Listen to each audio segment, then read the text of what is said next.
Alright guys, Fuller coming to you with another video. Shout outs to the whole LDBC. If you like this video, please feel free to like the video, and also feel free to subscribe to the page. You don't have to subscribe to the page. As we always say on the channel, it's always by choice, never by force. So today actually marks the 29th anniversary of Independence Day for the country of Eritrea. And I believe I have, like in the past, done videos before on the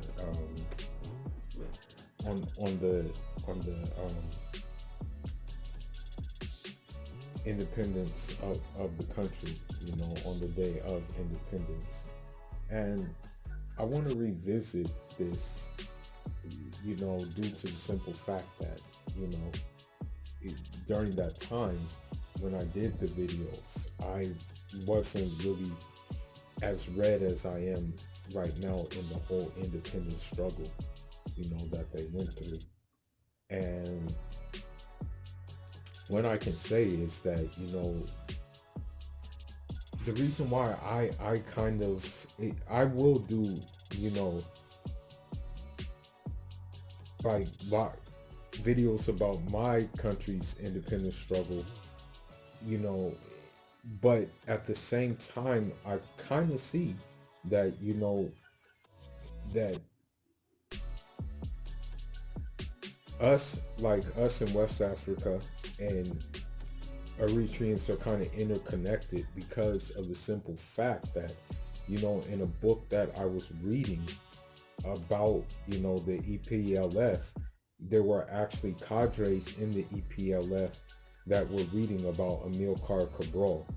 I think it got to the point where they were even naming, I gotta recheck it, but I think it got to a point where they were actually, naming people Amilcar, because his reach was far reaching. And the thing is about the EPLF, we weren't really aware of what was going on over there until recently, you know what I mean? And the thing is it's really a remarkable story. And believe it or not, a lot of people will say, oh, you just know about Eritrea because of Nick. And that's not the case at all. Since I've been in, California, I've ran into so many Eritreans. One of them was even, was going to be a roommate of mine, and she was very calm, very relaxed, very easygoing. Another time I ran into a Eritrean was in Santa Monica. Again, calm, cool, and easygoing.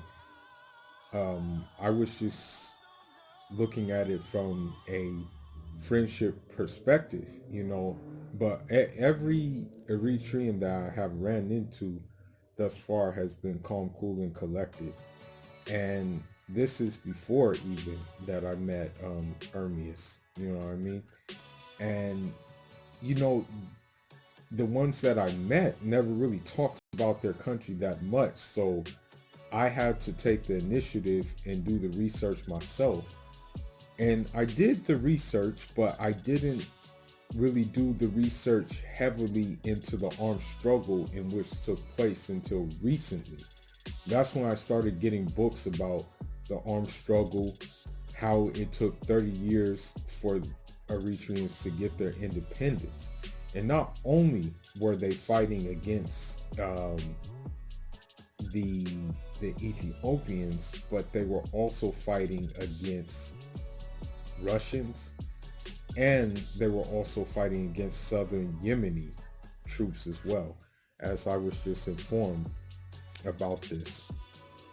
And The reason why this story is so remarkable to me, this is why I really find it remarkable, you know, is the simple fact that they have really meager means to accomplish what they accomplish. I have pictures in a book that I read about the Eritrean struggle that they had to use different means of making makeshift items until they had the means to make, you know, items that were going to be efficient, or if they were able to garner up enough money in order to get these items. And so one example was of a gas mask. You know, the gas mask, they used some cloth, and they also used, I believe it was some kind of plastic that they used, and they made makeshift gas masks. They just used what they had available. Another thing that was significant about this was that most of this took place underground. Like most of it took place in different, you know what I mean, different trenches. And I found that very fascinating. And another thing that I found fascinating is while the armed struggle was going on, the cadres were being educated in different things. The literacy was going up.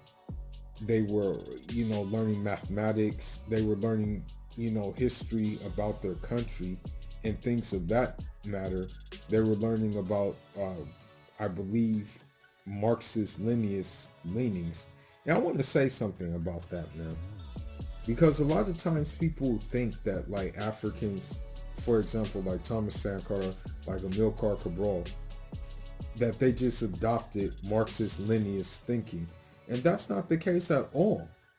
What happened is that, you know, the Marxist Leninist, you know, influence was there, but all these places shaped it to their people's reality. So you can't call, for example, Amilcar Cabral a Marxist Leninist. You can't call Thomas Sankara a Marxist Leninist. You can't call EPLF a Marxist Leninist group. You know, they just shaped these things to their reality, the concepts of it, in order to fit their people, right? And so another thing that was fascinating to me about this whole situation is that, I mean, I read a story in the book that I read, one of the books I read about the EPLF, is that and it's a doctor who's narrating the story. Now, a doctor was narrating the story, and I think he had like a allergic reaction to a tree. And the tree, the itching and things were so severe that, you know, it nearly drove him insane. And, you know, at the same time, he had to work under those circumstances, you know, because they had to realize a means to an end at that time. Now, another thing that I want to say about this whole situation that I found, you know, very, very humbling, was the simple fact that they would be in different areas where there would be lack of food, there would be snakes that can bite them, there would be different types of insects that can bite them, but they still grinded their teeth and, you know, as we say, thugged it out and still won their independence, you know. Another factor that I found very fascinating, and I really wish this could just take place across the board, you know what I mean? The EPLF, you know, it was a mixture. It was a mixture of different ethnic groups like the Tigray, the Tigrinya, the Beja, I think there's one called Kunama, if I'm not mistaken. And some of them have different belief systems. Some of them were Muslims, some of them were Christians. I'm not quite sure if any were animists, but I that's something I'll need to look into more. But the simple fact that they were able to function as a cohesive unit despite these beliefs means that it is possible. That unity is possible, man. Okay, because they showed it for a single goal that was at hand, you know. And then another thing that I found very fascinating was the the women participation. You know, the the women played a heavy part to a point where one of the cadres said if the women weren't allowed to participate inside the the war, that they probably wouldn't have won the war. You know, that's what was said. Okay, and if this is being said, then that means, the women played a very important part, you know? And this was something that was remarkable, you know? Very remarkable. Now, I'm trying to think of other things that I found that was fascinating about the whole thing, about the whole situation.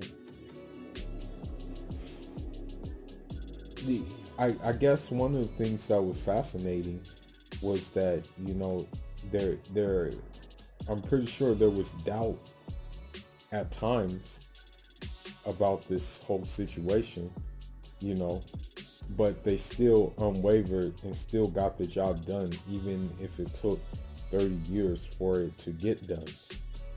And one thing that needs to be said too is that it was kind of like running over a set of hurdles, because when the Italians colonized Eritrea, it was like apartheid. It was like an apartheid system. One of the Eritreans said that. You know, so they went from that into, imperialism. You know what I mean? And it's sad to say it that, the African Union at the time was, being imperialist as well. Supporting, Eritrea being annexed to Ethiopia. And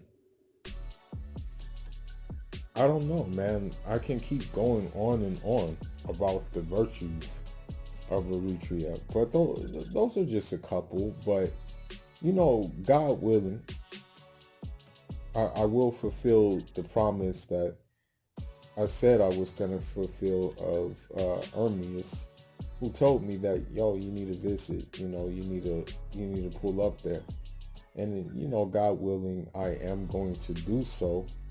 But I mean, who knows how long this situation is going to last. But yes, I do plan on doing so. I do plan on taking a trip. I especially want to take a trip to Massawa, because Massawa looks like it has some really good scuba diving. And I'm really into that, a lot. So if I can make it to Massawa, that's going to be where I will want to go. Now I'm going to talk about two more things, and then I'm just going to end it on this note. It's interesting because I think maybe another reason why I resonate with Eritrea too is that there's actually West African descendants that live in Eritrea. They're actually, what happened was they were pilgrims. They were on their way to Mecca, and they settled there, in Eritrea. The groups they come from are from the Hausa, of Nigeria, in Niger, you know. And so another group I think is, I want to say they call them Borgu, but I think what that Borgu means is they're just referring to people from Borno, in northern Nigeria. And so I guess maybe they decided that, you know, settling there would be better due to the land, maybe because of the simple fact that back back in those days, going to Hajj, you would be going for some years, man. Because most of the time you're going by foot. You're not going by, regular means, by plane. So if you're going by foot, that means it's going to be a minute before you go. For example, one revolutionary scholar by the name of El Hajj Umar Tall, may God have mercy on him. El Hajj Umar Tall, his Hajj lasts, I think, like maybe for at least like 7 years, and he left Senegal, and then didn't come back for at least, I believe it was either 3 or 7 years. I can't remember, but I gotta do the that research even more. But yes, it took a minute, so that's probably why they just decided, okay, well, it's cool here, so we're gonna settle here. Now, I do follow a couple of social media Eritrean pages, and I guess there are some opposing viewpoints of the current situation of the country, and I'm not going to really get into that, but what I will say, this is just my well wishes, is that I hope whatever conflicts are in the country at the time, that they get ironed out and that everybody will be satisfied, and those who are dissatisfied, they will have a means to express their dissatisfaction and, work on being the change that they want to see. You know what I mean? And that's pretty much all I want to say about the whole thing. Again, shout outs to Eritreans that I know, that I'm in contact with, that are very, very humble, very, very relaxed people, and who, will definitely spearhead, in my opinion, a new Africa, for the simple fact that even right now, the Eritrean government has denied any help to contain COVID-19. And as it stands right now, I think there were only like 23 cases in Eritrea. I think most of them are already cured. And that just comes from people power, man. That's what it really comes down to.